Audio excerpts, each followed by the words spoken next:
Shalom umat pemenang. Saudara-saudara yang dikasihi di dalam nama Tuhan Yesus Kristus, hari ini kita akan membahas tentang hidup sebagai manusia baru. Seringkali kita di dalam persekutuan ibadah kita mendengar satu kata manusia baru. Ya, kekristenan selalu menekankan kepada jemaatnya untuk menjadi manusia baru. Manusia baru adalah manusia yang meninggalkan cara hidup lamanya menuju kepada cara hidup yang baru, meninggalkan paradigma-paradigma lama menuju ke satu paradigma yang baru. Nah, hari ini kita mau bahas tentang apa itu manusia baru dari perspektif yang baru, sehingga saudara-saudara dapat mampu memahami apa yang dimaksud dengan hidup sebagai manusia baru di dalam Kristus.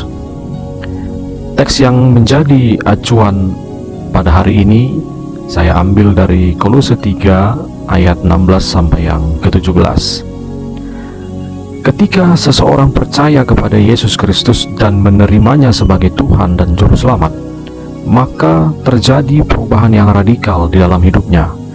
Radikal di sini bukan berarti menjurus kepada suatu tindakan ekstrim yang mengakibatkan kekacauan atau ketidakteraturan.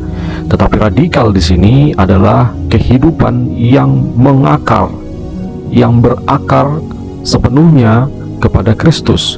Artinya ada satu perubahan-perubahan yang konkret, yang eksponensial, perubahan dalam paradigma berpikir dari pikiran lama menuju kepada pikiran yang baru. Jadi radikal bukan suatu konotasi yang negatif. Rasul Paulus dalam suratnya kepada jemaat di Kolose mengajarkan kepada kita bahwa kehidupan orang percaya harus mencerminkan identitas yang baru yang kita miliki di dalam Kristus. Mari kita renungkan bersama firman Tuhan hari ini yang dibuat dari Kolose 3 ayat 16-17. Demikian firman Tuhan.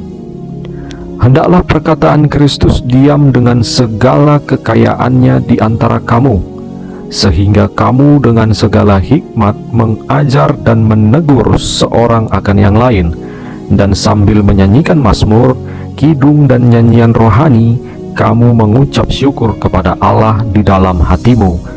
Dan segala sesuatu yang kamu lakukan dengan perkataan atau perbuatan, lakukanlah semuanya itu dalam nama Tuhan Yesus, sambil mengucap syukur oleh Dia kepada Allah Bapa. Ayat ini mengajarkan kita bahwa menjadi manusia baru bukan hanya soal pengakuan iman. Menjadi manusia baru bukan hanya sekedar Bapak Ibu Saudara terkasih datang ke gereja setiap hari Minggu. Manusia baru bukan orang yang hadir senantiasa di dalam persekutuan-persekutuan ibadah. Manusia baru bukan hanya sekedar melakukan perbuatan-perbuatan baik, tetapi manusia baru di dalam kekristenan, di dalam iman Kristen itu berbicara tentang kehidupan yang diubahkan. Apa yang diubahkan? Yang diubahkan itu adalah pikiran kita, perkataan maupun tindakan kita yang menjadi sama, serupa, mengakar kepada suatu pribadi yang kita kenal di dalam Kristus Yesus. So, saudara-saudara yang terkasih, mari kita bahas lebih dalam tentang ciri-ciri manusia baru yang diajarkan di dalam teks yang hari ini kita baca.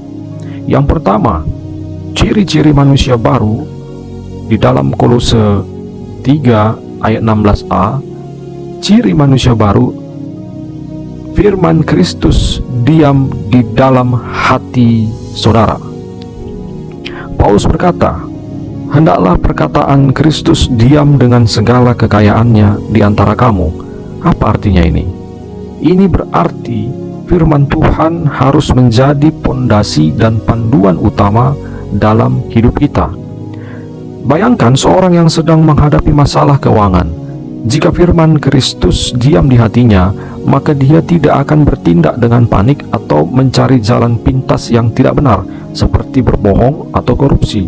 Sebaliknya, dia akan bersandar pada firman Tuhan yang berkata, "Allahku akan memenuhi segala keperluanmu menurut kekayaan dan kemuliaannya dalam Kristus Yesus." Filipi 4 ayat 19. Nah, firman Tuhan ini mengubah cara kita berpikir, bertindak, dan memandang masalah. Jika firman Kristus benar-benar hidup di hati kita, kita akan mampu menghadapi setiap tantangan hidup dengan ketenangan dan keyakinan bahwa Tuhan menyertai kita. Pertanyaannya adalah, apakah firman Tuhan sudah benar-benar tinggal di dalam hati kita? Atau kita hanya mendengar firman saat ibadah minggu, tetapi melupakannya saat menghadapi kesulitan? Manusia baru adalah mereka yang menjadikan firman Tuhan sebagai dasar hidup setiap hari, bukan hanya di gereja. Yang kedua, ciri-ciri manusia baru adalah hidup dalam persekutuan yang saling membangun. Paulus melanjutkan, "Sehingga kamu dengan segala hikmat mengajar dan menegur seorang akan yang lain."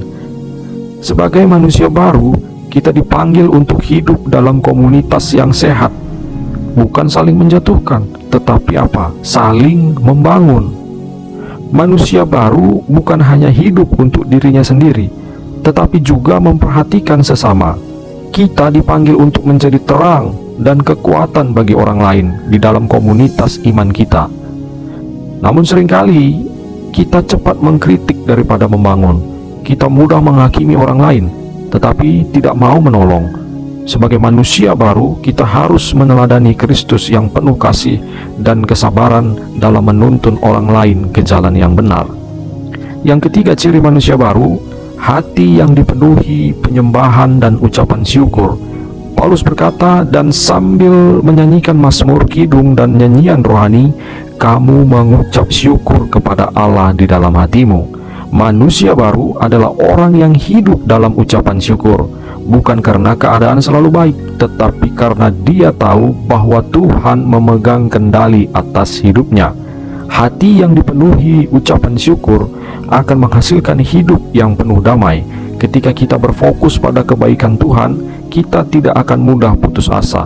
Namun seringkali kita hanya bersyukur saat keadaan baik, tetapi mengeluh saat keadaan sulit.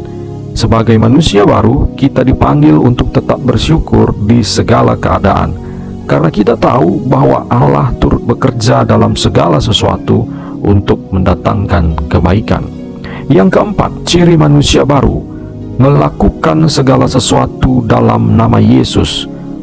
Paulus menutup dengan kalimat ini, "Dan segala sesuatu yang kamu lakukan dengan perkataan atau perbuatan, lakukanlah semuanya itu dalam nama Tuhan Yesus." Artinya, sebagai manusia yang baru, setiap tindakan dan perkataan kita harus mencerminkan Kristus.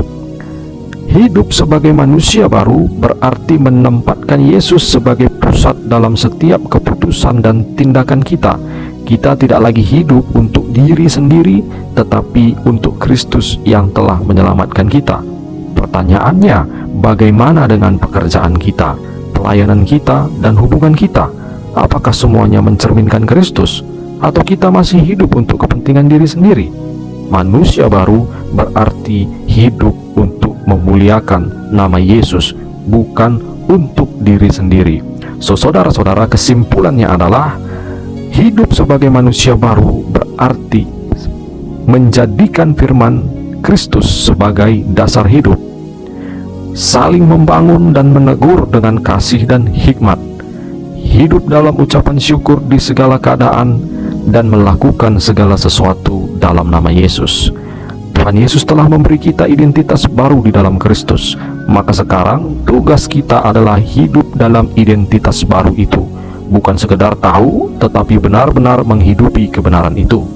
Mari kita berkomitmen hari ini untuk menanggalkan manusia lama dan mengenakan manusia baru di dalam Kristus.